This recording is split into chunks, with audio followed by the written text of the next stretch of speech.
अच्छी चीज़ जो आप लोगों के साथ शेयर करूंगा मैं कि आप लोगों ने फीडबैक जो दिया है, जो नंबर मैंने आपको दिया था कि आपने कहा था, एक बच्चे का क्वेश्चन था कि सर आप मीनिंग बता देते हैं लेकिन ईडियम्स के साथ साथ सेंटेंस जो है वो भी बता दिया करें।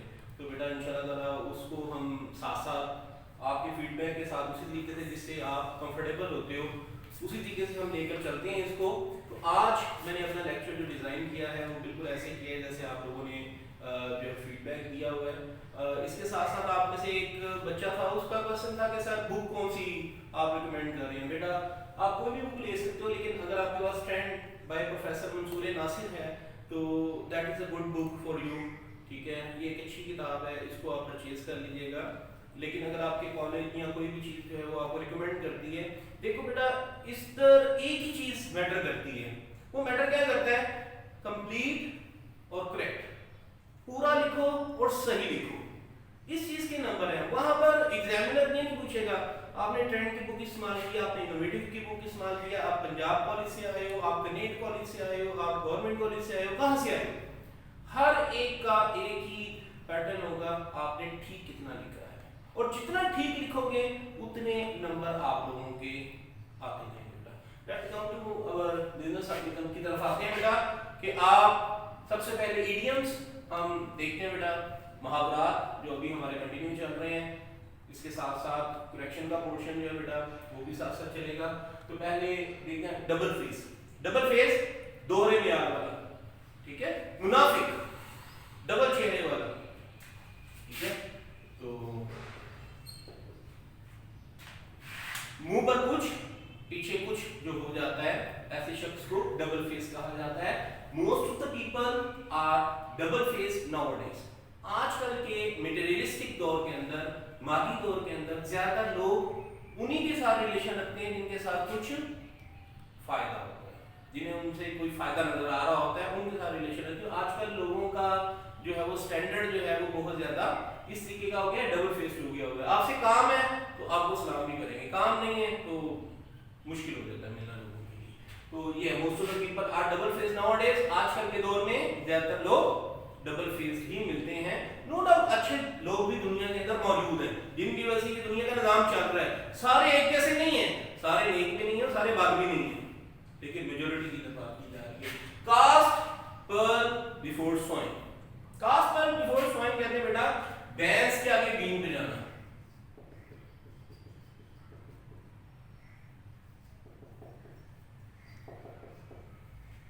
यानी कि बेवकूफ के सामने अकलमंदी की कोई बात करना।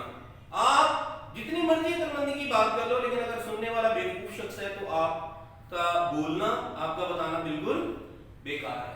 तो cast pearl before swine, to give advice to a fool. किसी एक बेवकूफ को एडवाइस करना is to cast pearl before swine. बिल्कुल ऐसे है जैसे भैंस के आगे बीन बजाना। भैंस के आगे बीन नहीं बजाई जाती, बल्कि सांप के आगे बीन बजाई जाती है। तो भैंस के आगे बजाओगे उसमें तो कोई रिएक्शन ही नहीं देना, तो इधर मतलब वही है। Cast castle in the air. Castle basically word कहते हैं बेटा किले को, शाही किला है ना जैसे, तो कैसल कहते हैं किले को। इन द एयर हवाई किले तामीर करना। ख्याली पुलाव पकाना।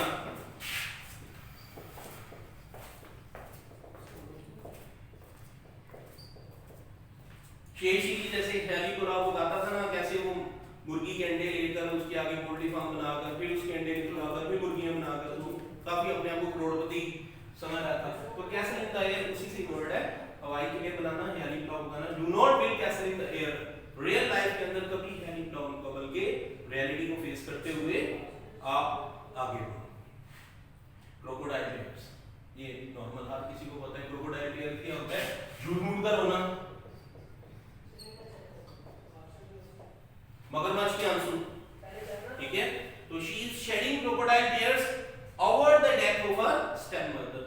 स्टेप मदर सौतेली मां जो है, उसके मरने पर वो झूठ मूठ का दूसरों को दिखाने के लिए रो रही है।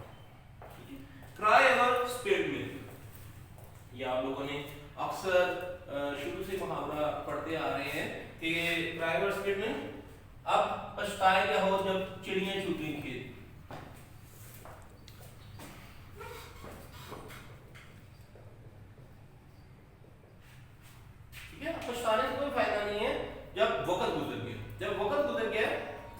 करने के बाद कोई ऐसी चीज नहीं है जिसे आप वापस लगा सकते हो।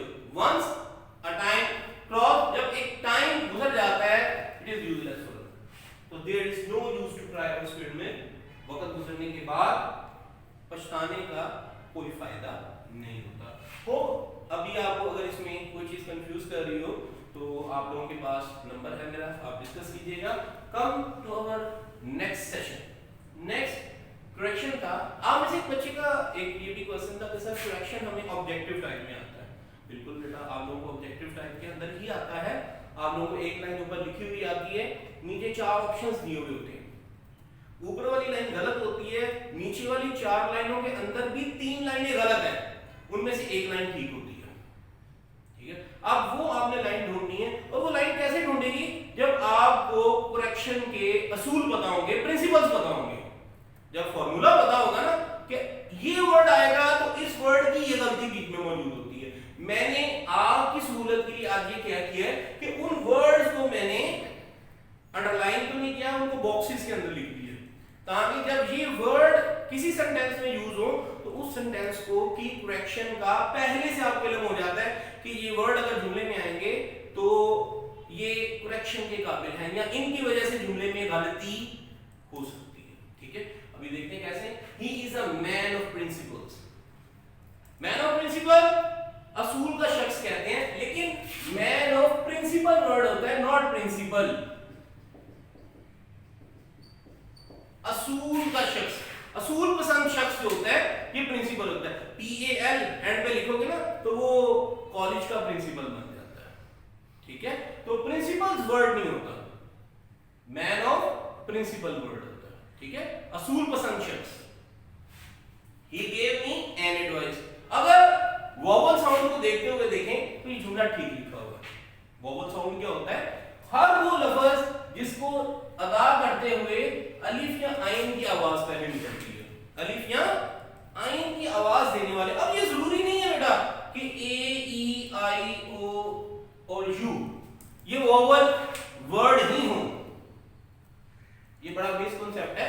जब हम आर्टिकल पढ़ेंगे, आर्टिकल के अंदर वोवल साउंड पढ़ेंगे तो आपको मैं बताऊंगा बेटा these are not the only vowels that contains an।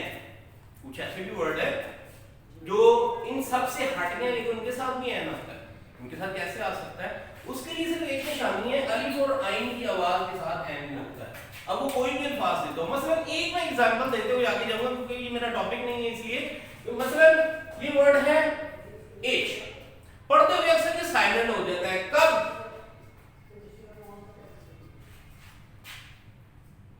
शुरू देखें एच से हुआ है, लेकिन एच साइलेंट होने की वजह से ऑनेस्ट पढ़ा जाता है ये। तो आप ये नहीं लिखते ही इज अ ऑनेस्ट मैन, तो आप लिखोगे he is an honest man. H होने के बावजूद भी आप इसके साथ एन लिखते हो। क्यों लिखते हो? क्योंकि इसको इस लफ्ज के शुरू होने के पहले वर्ड को नहीं हमने देखना, बल्कि ग्रामर को देखना है, रूल्स को देखना है। रूल ये कहता है अलिफ और आइन से पहले एन लगाना है और इस वर्ड को बोलते हुए ऑनेस्ट अलिफ पहले है। अब एक और एग्जांपल देकर आपके सामने,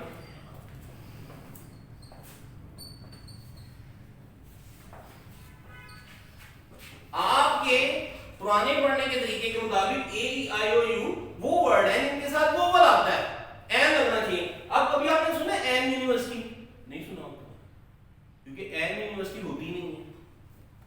अब देखो यूनिवर्सिटी लिखते हुए ये पहले ये की आवाज देगा, इसलिए इसके साथ एन नहीं लगता, इसके साथ डी लगा लगता है। क्यों लगा है ये एक अलग से टॉपिक है, ए एन और डी में मैं उसको आपको एक्सप्लेन करूंगा। अब इधर आ जाते हैं एन एडवाइस। अच्छा, एडवाइस को लिखने का तरीका है अ पीस ऑफ एडवाइस। ठीक है, लेकिन अगर ये जुमला आगे he gave me many advices,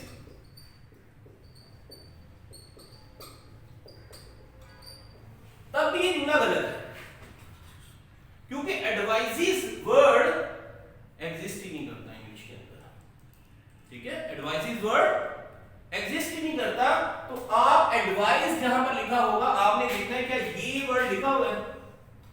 piece of, अगर पीस ऑफ नहीं लिखा हुआ तो यही गलती है, और ये वर्ड सिंगुलर ही देगा, एडवाइस की जमा एडवाइसेस नहीं हो जाएगी, ठीक है। तो इस जुमले को ठीक जब करेंगे तो लिखेंगे, अब मैंने यहाँ पर ए लिखा हुआ था ना, यहाँ पर मैनी आ गया, तो मैनी, अब मैनी प्लूरल वर्ड है ना, ये एक एडवाइस थी तो ए लगा, अब प्लूरल है तो मैनी पीसीज ऑफ एडवाइस, ये आएगा बेटा। होप कि आपको एडवाइस का फॉर्मूला जो है वो पता लग गया होगा कि किस तरीके से आप इसको करना है। नेक्स्ट देखते हैं बेटा, she bought 4 dozen eggs। जब क्वांटिटी दी गई होगी, किसी भी चीज की क्वांटिटी दी गई होगी, मसलन किलोमीटर्स, केजी, डजन, कोई भी चीज आता है और उससे पहले कंफर्म क्वांटिटी होगी 4, 5, 10, कुछ भी दिया गया होगा, तो आप अगले वर्ड को प्लूरल नहीं कर सकते। ये 4 ऑटोमेटिकली प्लूरल वर्ड है, लेकिन आप इसके साथ आप उर्दू बोलते हुए जरा इसको एक्सप्लेन देखें कैसे बोला जाता है। उसने 4 दर्जन मुर्गियां खरीदी हैं, 4 दर्जनों मुर्गियां खरीदी, 4 दर्जन मुर्गियां खरीदी, तो 4 डजन। जब क्वांटिटी लग जाती है तो अगला वर्ड सिंगुलर लिखा जाता है। तो एक बार याद रखिए, क्वांटिटी के फौरन बाद अगर यूनिट आ जाता है तो आप उसको सिंगुलर इस्तेमाल करते हैं, ठीक है। अब नेक्स्ट वेरी इंपॉर्टेंट है न्यूज। अगर न्यूज का वर्ड जुमले के अंदर आ जाए, it always uses as a singular. एक खबर हो या जितनी मर्जी खबरें हो, वो हमेशा आप सिंगुलर ट्रीट करें। द न्यूज इज फॉल्स, ये खबर रोमिंग है, गलत है, ठीक है, ये फॉल्स है। I like vegetable, vegetable word ही नहीं होता बेटा इंग्लिश के अंदर, इंग्लिश डिक्शनरी खोलोगे ना तो वेजिटेबल वर्ड नहीं होता, वर्ड होता है वेजिटेबल्स। क्या वर्ड होता है? वेजिटेबल्स। एक सब्जी है या जितनी बड़ी सब्जी है, वेजिटेबल्स वर्ड होता है, ठीक है। तो अगर ये लगा हुआ वेजिटेबल तो आपको ऑटोमेटिकली पता लग जाएगा गलती कहां पर है, एंड यू कम है और आपको सही करनी।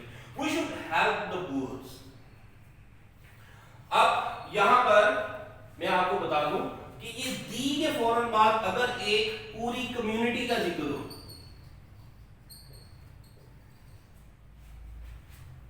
पुअर मीन सारी दुनिया के गरीब, अगर लिखा होता है डॉग, सारी दुनिया के डॉग्स, हॉर्स पूरी दुनिया के हॉर्स, लाइन पूरी दुनिया के, रिच पूरी दुनिया के अमीर इंसान, जब इसके बाद लगता है दी के फॉर्म में लगता है वो सबके लिए बात की जा रही है। तो जब कम्युनिटी की बात की जा रही है तो कम्युनिटी के लिए कभी भी वर्ड प्लूरल नहीं लगाते बल्कि सिंगुलर वर्ड लगाते। ओके, आपको समझ आएगा बेटा। फिर भी इनको करते हुए कहीं आपको कंफ्यूजन हो, you should contact me at my number, जैसे आप लोगों ने आज किया है बेटा। I am really happy, I am really pleased to see you on my WhatsApp. और आपने देखा होगा कि आप लोगों को उसका फौरन फीडबैक भी मिला है। इंशाल्लाह नेक्स्ट वीक अगर आपका कोई क्वेश्चन हुआ, आज भी थैंक यू वेरी मच।